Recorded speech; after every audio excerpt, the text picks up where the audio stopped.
오늘 하나님 주신 말씀은 요나서 3장 6절부터 10절입니다. 요나서 3장 6절부터 10절까지 말씀 봉독하겠습니다.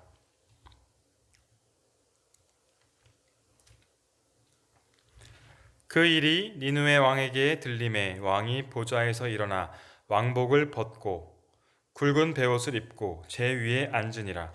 왕과 그의 대신들이 조서를 내려 니느웨에 선포하여 이르되 사람이나 짐승이나 소떼나 양떼나 아무것도 입에 대지 말지니 곧 먹지도 말 것이요 물도 마시지 말 것이며 사람이든지 짐승이든지 다 굵은 베옷을 입을 것이요 함께 하나님께 부르짖을 것이며 각기 악한 길과 손으로 행한 강포에서 떠날 것이라.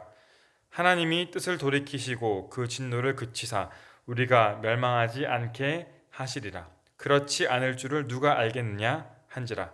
하나님이 그들이 행한 것 곧 그 악한 길에서 돌이켜 떠난 것을 보시고 하나님이 뜻을 돌이키사 그들에게 내리리라고 말씀하신 재앙을 내리지 아니하시니라. 아멘.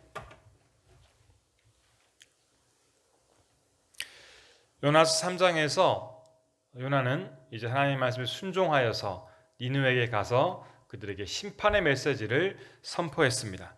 놀랍게도 요나의 설교가 비록 짧고 성의가 없었음에도 불구하고 니느웨 온 성은 회개 역사가 일어나게 됩니다. 먼저 백성들로부터 회개가 시작되었고 나중에는 왕도 이 회개 역사에 참여하게 되었습니다. 회개는 우리 신앙인들에게 아주 친숙한 단어이죠. 우리가 주일에 교회에 올 때마다 교회에 와서 회개의 기도를 드립니다. 우리 평소에 우리가 살면서 죄를 지을 때 그때 하나님께 또한 회개 기도를 드립니다. 하지만 우리의 회개가 때때로 형식적이고 의식적으로 진실함이 없을 때가 많이 있는 것 같습니다. 오늘 니느웨 백성들의 회개는 우리가 어떻게 하나님 앞에 회개해야 하는가, 어떻게 하나님의 마음을 움직일 수 있는 회개를 할 수 있는가, 이것을 가르쳐주고 있습니다. 오늘 말씀 통해서 지금 우리가 드리는 그 회개의 모습들을 돌아보는 시간 되기 원합니다. 오늘 말씀을 통해서 진정 하나님을 기쁘시게 하는 회개를 드리는 우리가 되기로 결단하는 그런 시간 되기를 간절히 소망합니다. 첫 번째, 우리들은 슬퍼하며 참회하는 진실된 회개를 하나님 앞에 드려야 합니다. 니느웨 백성들 어떻게 했습니까? 금식을 했습니다. 굵은 베옷을 입었습니다. 굵은 베는 삼배로 만든 볼품없는 그런 거친 옷입니다. 극도의 슬픔을 표현할 때, 죄악에 대해서 참회할 때, 애통할 때, 그럴 때 입었던 그런 옷이었습니다. 또한 왕이 제 위에 앉아 있다라는 그런 말을 또 성경에서 하고 있죠. 이 세 가지 행동은 공통적으로 죄에 대해서 슬퍼하였음을, 참회하면서 회개하였음을 나타내 주는 것입니다. 그들이 하나님 앞에서 엎드려져서 겸손하게 자신을 낮추었음을 보여주는 것입니다. 성도 여러분, 어떤 사람들은 이렇게 겉으로 입는 옷, 또한 이렇게 겉으로 보이는 금식하는 것, 이런 의식들이 그렇게 중요하지 않다고 생각합니다. 하지만 의식도 필요한 것이죠. 우리가 슬픔을 당했을 때 상복을 입는 것과 그냥 평상복을 입는 것과 많이 다르지 않습니까? 죄를 지었을 때 용서를 구할 때 우리가 삼배옷을 굵은 베옷을 입는 것과 반바지와 티셔츠를 입는 것은 엄연히 다른 것이죠. 화려한 음식을 먹는 것과 금식하는 것은 다릅니다. 뻣뻣하게 서 있는 것과 엎드려서 무릎을 꿇고 용서를 비는 것, 그것은 그 차이는 엄연히 크다고 말할 수 있을 것입니다. 그런데 니느웨 백성들은 이런 의식만 있었던 것이 아닙니다. 여기에 더하여서 그들은 진심으로써 애통하면서 하나님께 회개했습니다. 여러분, 다윗 왕이 밧세바를 취하는 죄를 범하고 우리아를 전쟁터에서 죽이는 그런 너무나 큰 죄를 범했습니다. 그렇지만 그의 위대한 점은 그런 죄를 범하고 나서 그의 회개하는 모습을 보면 우리가 잘 알 수 있습니다. 그의 회개는 형식적이고 의식적인 회개가 아니었습니다. 시편 51편 7절에 보게 되면 51편 17절에 보게 되면 하나님께서 구하시는 제사는 상한 심령이라 하나님이여 상하고 통회하는 마음을 주께서 멸시하지 아니하시리다. 아멘. 다윗은 이 죄를 짓고 하나님 앞에 엎드려서 통회 자복하면서 통탄하면서 회개했습니다. 마음으로서 진정으로 상한 심령으로서 하나님께 회개했다는 것이죠. 하나님께서는 그의 죄가 너무나도 컸지만 그의 이 회개하는 모습을 보고 상한 심령으로 드리는 회개를 받으시고 용서해 주셨습니다. 니네의 백성들도 그들의 죄가 얼마나 컸습니까? 얼마나 악독하고 잔인한 그런 죄를 범한 민족이었습니까? 하지만 하나님께서는 그들의 진실된 마음을 보셨기 때문에 심판을 용서로 바꾸어 주신 것을 기억하기 원합니다. 요엘서 2장 12절 13절 말씀입니다.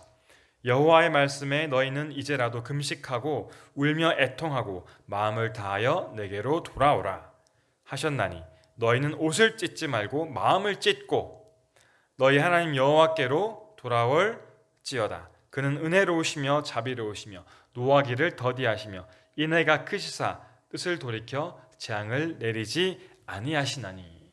이렇게 말씀합니다. 그렇습니다. 울며 애통하는 회개, 마음을 찢는 회개, 이것이 바로 첫 번째로 우리가 하나님께 드려야 할 그런 올바른 회개의 모습임을 반드시 기억하기를 소망합니다. 두 번째로 우리는 부르짖는 기도를 통해서 하나님 앞에 회개해야 합니다.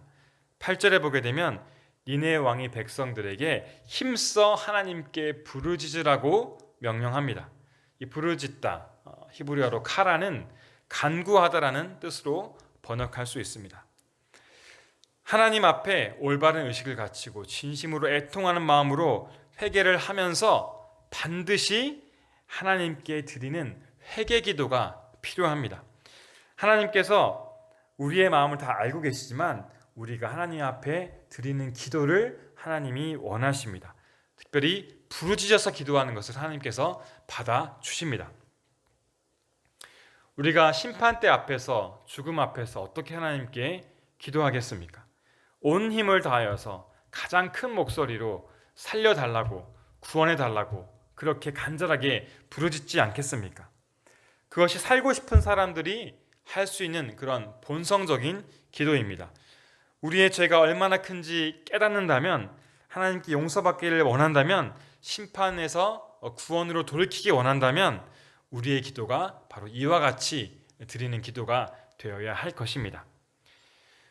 우리가 살아갈 때 정말로 어려운 힘든 위기를 맞게 된다면 벼랑 끝에 서 있는 그런 고통의 시간을 보낸다면 하나님께 어떻게 기도할 수 있겠습니까? 우리가 그냥 가만히 묵상하면서 하나님께 기도할 수 있습니까? 그렇지 않습니다. 온몸을 다하여서 땀을 흘려가면서 목숨을 걸고 소리 지르면서 하나님께 구하지 않겠습니까? 엘리야가 사르밧 과부의 집에 갔습니다. 그때 사르밧 과부와 그 아들이 마지막 음식을 먹고 죽으려고 했습니다. 엘리야가 그에게 나에게 먹을 것을 달라고 이렇게 부탁을 했습니다. 그래서 그 먹을 것을 주고 엘리야가 그 먹을 것을 먹게 되었습니다. 그런데 며칠이 지났는데 이 과부의 아들이 갑자기 죽었습니다. 엘리야는 이것을 보면서 얼마나 미안한 마음 들고 절박한 심정이 되었겠습니까? 엘리야는 이때 정말 처절하게 몸부림치면서 하나님께 도와달라고 부르짖어서 기도합니다. 열왕기상 17장 21절 말씀. 그 아이 위에 몸을 3번 펴서 엎드리고 여호와께 부르짖어 이르되. 이렇게 엘리야는 정말로 간절하게 부르짖으면서 살려달라고 하나님께 애원하는 기도를 했습니다. 마치 엘리야의 이런 모습처럼 우리가 하나님 앞에 죄를 고백할 때, 회개할 때 이런 부르짖는 회개 기도를 드리시기를 예수님의 이름으로 간절히 축원합니다. 세 번째로 하나님이 원하시는 회개는 돌아서는 회개입니다. 니느웨 왕이 백성들에게 말했습니다. 각기 악한 길과 손으로 행한 강포에서 떠날 것이라. 이 떠나다, 히브리어로 슈브라는 동사는 이 기본 의미는 돌아서다, 돌아가다입니다. 회개에서 가장 중요한 것이 무엇입니까? 돌아가는 것이죠. 죄에서 돌아가는 것. 이것이 회개의 마침표입니다. 아무리 마음을 찢는 회개를 하더라도, 아무리 하나님께 부르짖는 기도를, 회개 기도를 한다 하더라도 결과적으로 그 죄에서 돌아서지 않으면, 완전히 방향을 틀지 않으면, 다시 죄의 길로 돌아간다면 그것은 회개라고 말할 수 없습니다. 나오미의 가정이 베들레헴을 떠나서 모압으로 갔습니다. 그 모압 땅에서 그 가정의 모든 남자들이 죽게 되는 비극을 맞이하게 됩니다. 이 죽음 이후에 나오미는 하나님을 생각하고 죄를 깨닫고 다시 베들레헴으로 돌아왔습니다. 죄의 땅을 완전히 떠나서 다시 그곳을 바라보지 않고 베들레헴으로 왔습니다. 그리고 베들레헴에서 다시는 그 땅을, 하나님이 계신 그 땅을 떠나지 않고 평생 동안 그곳에서 하나님과 더불어 살았습니다. 베드로후서 2장 22절 말씀, 참된 속담에 이르기를 개가 그 토하였던 것에 돌아가고 돼지가 씻었다가 더러운 구덩에 도로 누웠다 하는 말이 그들에게 응하였도다. 이런 모습들 많이 들었던 말씀일 텐데 바로 우리 신앙인들의 모습이 이와 같을 때가 참으로 많지 않습니까? 우리가 죄를 짓고 돌아서고 회개하지만 또 그 죄로 다시 가는 경우가 있습니다. 하나님 우리에게 말씀하신 회개는 이런 회개가 아님을 명심하십시오. 온전한 회개는 무엇입니까? 죄에서 완전히 돌아서서 다시 죄로 돌아가지 않습니다. 회개는 죄에서 완전히 돌아서서 방향을 틀어서 다시 죄로 돌아가지 않는 것을 포함하는 것이 바로 진정한 회개입니다. 완전히 죄를 끊고 변화되어야 합니다. 이것이 성경에서 말하는 진정한 회개임을 기억하시기 바랍니다. 오늘 요나서 3장 10절에서 하나님께서 니느웨 백성들이 행한 것, 곧 그 악한 길에서 돌이켜 떠난 것을 보셨습니다. 이 보신 후에 하나님께서는 심판의 하나님의 뜻을 돌이키셨다고 말씀합니다. 니느웨 백성들의 회개가 어떤 회개였습니까? 완전히 죄에서 돌아서서 하나님께로 돌아간, 하나님 마음을 기쁘시게 하는 그런 온전한 회개였음을 말씀을 통해서 잘 알 수 있습니다. 에베소서 4장 22절 24절 말씀입니다.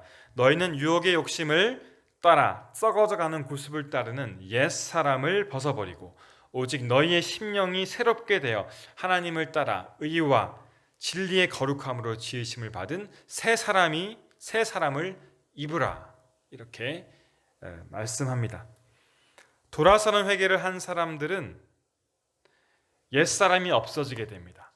그리스도 안에서 새로운 사람으로서 변화되어서 새로운 성령 충만한 사람으로 거듭나는 삶을 살 것입니다.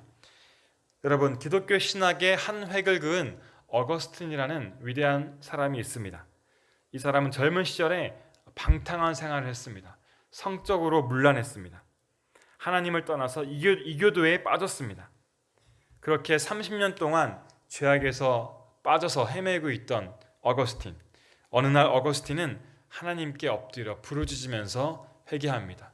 더 이상 이렇게 살 수는 없습니다. 하나님께서 도와주십시오. 이렇게 눈물로 회개를 했습니다. 하나님께서는 그의 회개를 받으시고 그에게 하나님의 말씀으로 응답해 주었습니다. 그 하나님의 말씀을 받은 어거스틴은 그때부터 다시는 세상으로 돌아가지 않았습니다. 완전한 회개를 했습니다. 죄와 세상과 완전히 단절했습니다. 이것이 바로 우리에게 오늘 말씀하시는 진짜 회개임을 우리는 반드시 알아야 할 것입니다. 마지막으로 공동체의 회개를 우리는 드려야 할 것입니다. 니느웨의 회개는 백성으로 시작하여서 왕에게 이르기까지 모든 국민들이 전체가 드린 거국적인 회개였습니다. 하나님께서는 물론 우리 개인의 회개를 당연히 기뻐하시죠. 그렇지만 동일하게 공동체가 드리는 회개, 하나님께서는 정말로 기뻐하신다는 것이죠. 아브라함 링컨은 남북전쟁이 중반으로 접어든 1863년 4월 30일을 국가적인 금식 기도의 날로 선포했습니다. 하나님 앞에 우리 자신을 낮추고 국가적인 죄를 고백하면서 그분의 자비와 그분의 용서를 빌어야 한다고 링컨은 국민들에게 선포하고 그날을 모든 국민들이 하나님께 회개하고 하나님께 기도하는 그런 날로 삼았다는 것이죠. 과거에 한국에서 공동체가 같이 모여서 기도하고 회개하는 그런 운동들이 참으로 많이 있었습니다. 민족과 국가를 위해서 같이 모여서 울부짖으면서 기도했습니다. 같이 모여서 우리의 죄를 탄식하면서 공동체가 모여서 이렇게 같이 회개기도 했습니다. 여러분, 평양 대부흥운동을 아실 것입니다. 1907년쯤에 일어난 성령운동입니다. 그때 수많은 사람들이 자신의 추악한 죄를 하나님께 고백했습니다. 그러면서 울면서 회개했습니다. 그럴 때 정말로 성령의 역사가 일어나서 이 기독교가 엄청나게 부흥하는 그런 역사가 일어나게 되었습니다. 과거 한국에서 또한 부흥회를 많이 했었죠. 그때도 사람들이 같이 회개하면서 같이 기도하는 그런 기도의 역사들이 일어났음을 우리는 잘 알고 있습니다. 그런데 갈수록 이런 기도의 모습들이, 공동체가 회개하는 이런 기도의 모습들이 점점 사라지고 있습니다. 코로나가 아니었어도 코로나 전에도 이런 모습들이 참으로 많이 없어졌던 것을 우리는 기억합니다. 이런 것들이 사라지고 개인적인 신앙의 형태로 많이 변하고 있습니다. 마태복음 12장 41절 말씀입니다. 심판 때에 니느웨 사람들이 일어나 이 세대 사람들을 정죄하리니 이는 그들이 요나의 전도를 듣고 회개하였음이라. 아멘. 참으로 흥미있는 말씀입니다. 이스라엘에는 하나님께서 이스라엘에 많은 선지자들을 보냈습니다. 그들은 하나님의 백성인 그 하나님의 이스라엘 사람들에게 죄에서 돌아오라는 그런 메시지를 전했습니다. 심판의 메시지를 전했습니다. 하나님의 심판의 메시지를 아주 구체적으로 정했습니다. 심판의 메시지뿐만 아니라 그들에게 하나님의 사랑과 또한 소망의 메시지도 전했습니다. 그런데 이스라엘 백성들은 하나님의 이 말씀을 듣고도 돌아오지 않았습니다. 그런데 이스라엘 백성들을 괴롭혔던, 죄가 가득했던 니느웨 사람들은 어땠습니까? 단 한 명의 선지자 요나, 그것도 변변치 않고 설교도 제대로 하지 못했던 이 요나의 그 말을 듣고 통에 자복하면서 완전히 죄에서 돌아와서 하나님께로 나아갔습니다. 하나님을 알지도 못하고 죄악에서 살았던 니느웨 백성들이 회개를 통하여 하나님을 믿는다고, 이 니느웨 백성들이 회개를 통하여서 하나님을 믿는다고 하는 이스라엘 백성들을 부끄럽게 했다라는 사실입니다. 이 니느웨 백성들의 회개는 지금 전 세계에 있는 이 세대의 기독교인들에게 주는 메시지라고 생각합니다. 우리 민족과 우리 한국교회와 우리 사문교회에게 주는 그런 책망의 메시지라고 저는 생각합니다.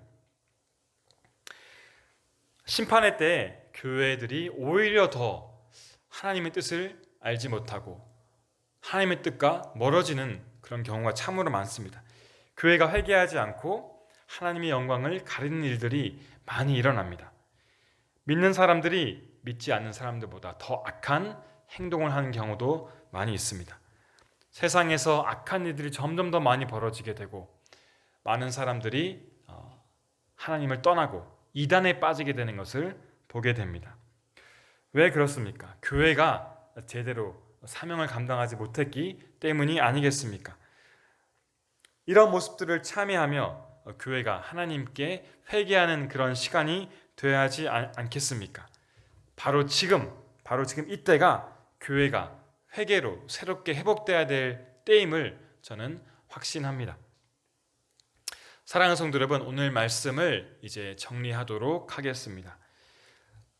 내가 얼마나 죄를 많이 지었나, 내가 얼마나 큰 죄를 지었나, 하나님께서는 그것을 먼저 보지 않는 분이십니다. 니느웨 백성들의 죄악은 상상할 수 없을 정도로 크고 악독했습니다. 하지만 하나님께서는 그들의 회개를 보시고 기뻐하시고 그들에게 심판을 내리지 않으셨음을 기억하십시오. 죄의 크기가 중요한 것이 아니라 우리가 어떻게 하나님께 회개하는 것이 중요한 것이죠. 우리가 어떻게 하나님을 기쁘시게 하는 회개를 하는 것이 더 중요한 것입니다. 니느웨 백성들의 회개를 통해서 진정한 회개가 무엇인지 우리가 깨닫기 원합니다.